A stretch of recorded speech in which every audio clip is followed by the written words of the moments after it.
Hi, I'm Kevin and welcome to my channel. Today I'm going to do a review of this Gotrax F3 fat tire folding e-bike. I'm going to show you how it goes together. I'm going to talk about its performance and specifications. But before we do all that, let's take this thing for a spin.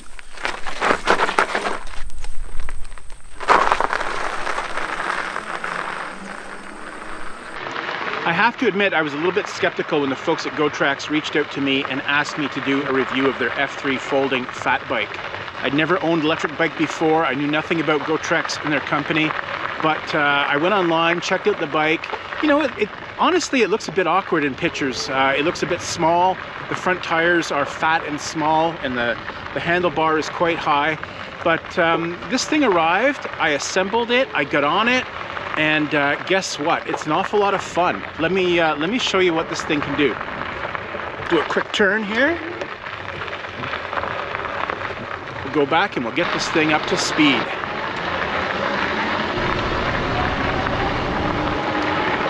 All right, and just like that, I'm up to 32 kilometers an hour. That's 20 miles an hour. This thing can push a heavy guy like me, no problem.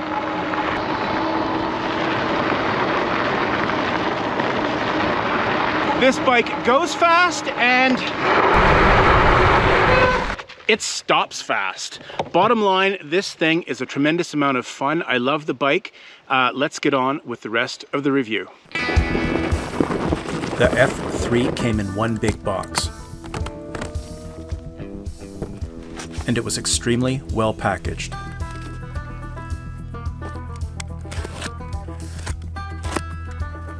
In the little box there was the documentation, both a quick start guide and a user's manual.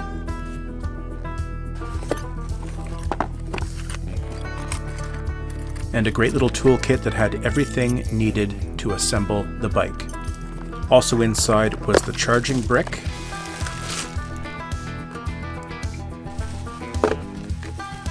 and the pedals.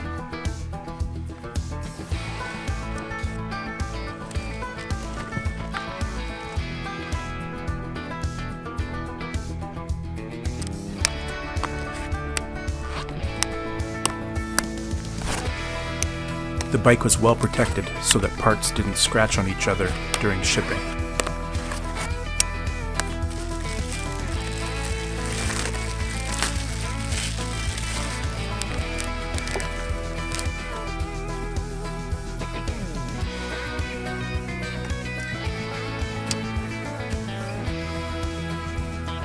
The handlebars go together without any tools. The pedals screw onto the crank easily enough, and you simply tighten with the wrench provided. The front fender mounts with a couple of bolts on either side.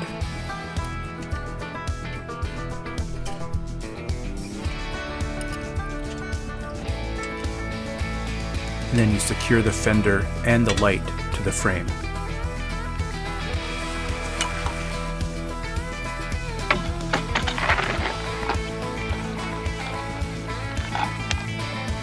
And lastly, the front tire secures in place with a couple of nuts.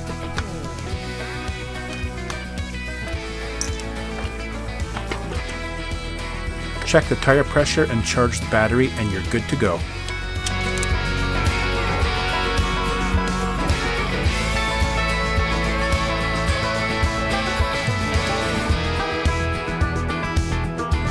Let's review some of the specifications of this bike. This is not a small bike. The frame is beefy and well made. The rack on the back is a welded part of the frame. The frame includes this clever handle which makes the bike easier to lift. The bike has front and rear cable disc brakes and clearly has no issues stopping. The chain drive transmission is a 7-speed Shimano rear derailleur. The electrical drive of the F3 has a 500-watt hub-mounted motor that provides a lot of torque but is governed at 32 kilometers per hour. The battery is a 672 watt-hour lithium-ion battery. The battery is stored inside the frame and can be removed and charged outside of the bike. Charging takes about 5 hours.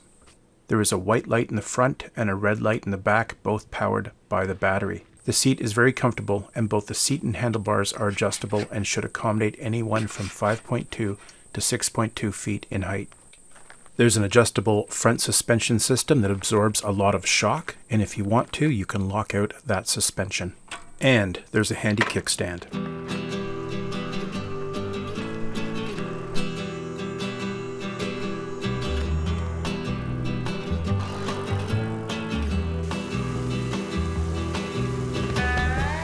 So you might be asking yourself, Kev, how does this bike function? And I didn't know before I got this. This is my first e-bike. I've got a mountain bike and a road bike, but this is very, very different. You can ride this without any electricity at all, and that's great if you run out of battery. But the bike is heavy. The bike is 63 pounds. I can lift it, but it is a bit heavy to pedal without any power assist. The crank is a bit short. It's about ½ an inch shorter than a crank on a normal bike. And the tires are only 20 psi and they're small and fat. So all that works against the efficiency of this as a bike. It is great though, if you do run out of battery, you can certainly get yourself home. But this is really designed to be used with the battery to assist you. So the first thing you do is you turn on the power. There's a key on the bottom, and then there's a little button here. I hold down the M and my display comes on. And it's showing PAS 0, Power Assist 0. That means that there's no power assist with the bike. So I can turn off the power and pedal this, or I can leave it in PAS 0 and pedal it just like a normal bike. But again, that's not very efficient. So what you want to do is at least use the pedal assist. That's what PAS stands for, pedal assist system. You want to get out of 0 and get yourself into at least 1.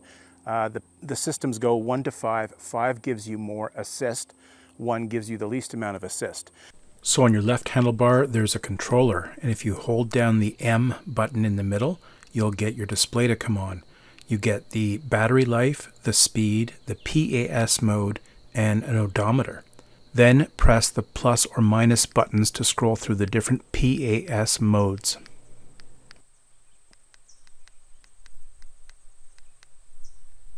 So what you want to do is get on the bike, get it in PAS 1, and pedal it just a little bit. And when I give it about half a turn on the crank, I get a little boost of power. Hope you saw that. So what I'm going to do is I'm going to pedal the bike, and the bike gives me a little boost of power, and if I continue to pedal, the bike continues to assist me as I pedal. So PAS 1 or 2 is for generally flat, smooth terrain. 4 and 5 is what you want to put the bike in if you're going to go up hills or if you're encountering really rugged terrain. The other way this bike functions is with the throttle. So if I turn the throttle, I get power in that back wheel. So if I want, it doesn't matter what mode the bike is in, other than 0, I can get on the bike, hit the throttle, and go without pedaling at all. Now, one of the things I have noticed with the pedal assist mode is that if you want to go really slow, the bike gives you a bit too much juice. So imagine I'm in a park with a bunch of people around, and I just want to move the bike really slowly. What happens is, it gives me that bit of a boost. Too much of a boost, really, for those kinds of conditions. So what you can do if you're in those kind of situations is put the bike in mode 0, so there's no power. But if you want a little bit of power, you can press the negative button, and the bike, if you hold it down, the bike will go. I think it's actually pretty strong. Hold the negative button down. You also get a little icon on the screen, and the speed shows about 2 kilometers per hour. If you want to ride it like that, just hold down that negative button. There we go, and it just gives me a little bit of speed, not much at all. And if I want to slow down, I just take my thumb off the button and I come to a stop. So I guess that's really 4 different ways that you can make this bike go. You can pedal it like a normal bike.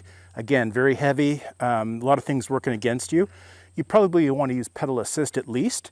If you pedal in modes 1 through 5, the sensor will pick up your cadence and it will give you a little bit of power. It'll give you more in mode 5 than 1.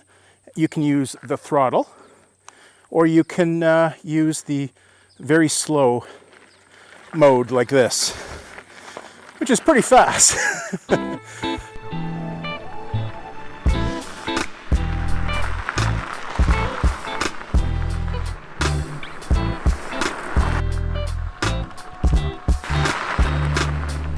So I've had this bike out in a lot of different conditions, in particular gravel roads and other areas like that.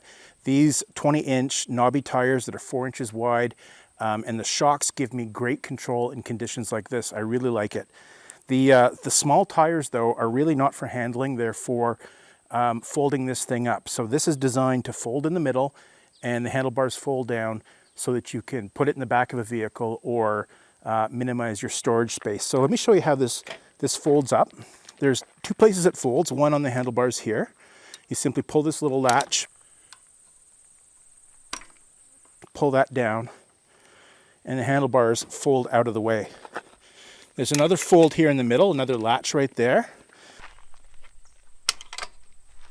And I can relatively easily fold the bike in half, and there it is. So I like this concept a lot. It saves on storage space and it makes the bike transportable. You can easily fold this up and put it in the back of a small crossover.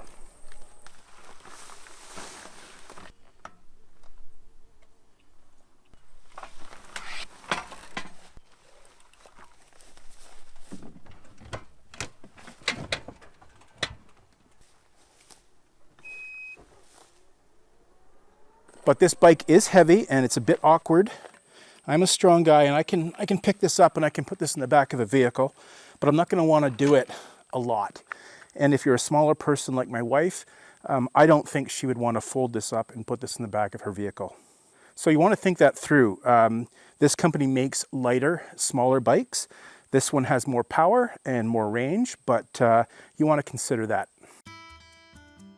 If you only use the throttle in pure electric mode, you will likely get a range of about 45 kilometers or 28 miles. Gotrax lists the pedal assist range at 72 kilometers or 45 miles. But if you don't have many hills and you keep it in PAS1, you could go beyond 100 kilometers or 62 miles, depending on your weight and how much you pedal.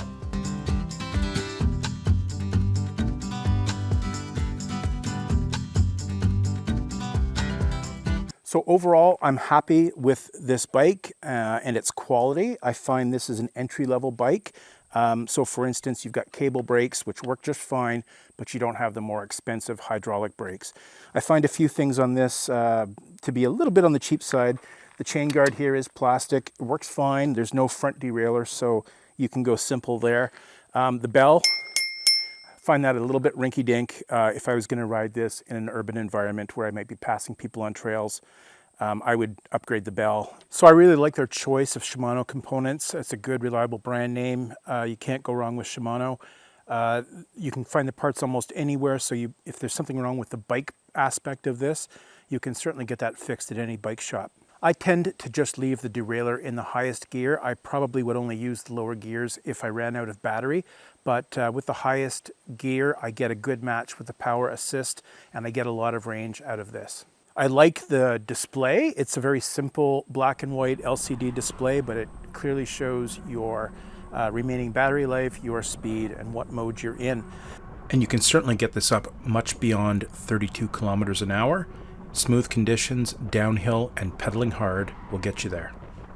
A lot of thought's gone into this bike. All the electric cables that run between the controller and the screen and the motor, they're all quick connect.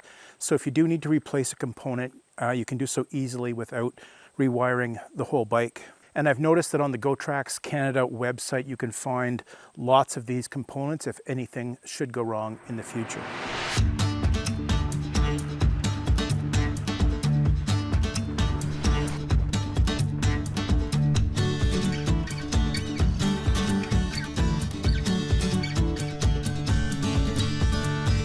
Okay, so what are my likes and dislikes about this bike? Well, the first dislike, I've got two. The first one is the location of the key. It's under here. It's hard to see. I have to feel around for it. I wish it was someplace more obvious and easier to see and reach. Number 2, this bike is designed for splashes and light rain. It is rated IPX4. I really wish this was a higher rating. It would be good to have a waterproof bike. That way you wouldn't be so afraid of getting caught out in the rain with it. And in terms of likes, I've also got 2 very strong likes. Number 1, I think this bike is excellent value for money. It's certainly an entry-level e-bike. There are certainly more expensive bikes out there, and you can envision more expensive components on a bike, but I've put 50 kilometers on this bike already. I've had no complaints. Everything feels nice and firm and of good quality. So this is a good quality entry-level e-bike. And number 2, what I really like about this is the power and performance of the bike. This thing has a lot of power and torque. I was very surprised by that.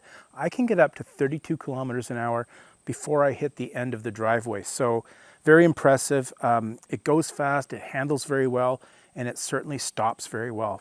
So I got this bike from Gotrax Canada, and other than receiving a bike, I will receive no other compensation for this video or for sales related to this video. However, I do offer a coupon code down below that if you're interested in this bike from Gotrax Canada, you can use that code and save yourself $100.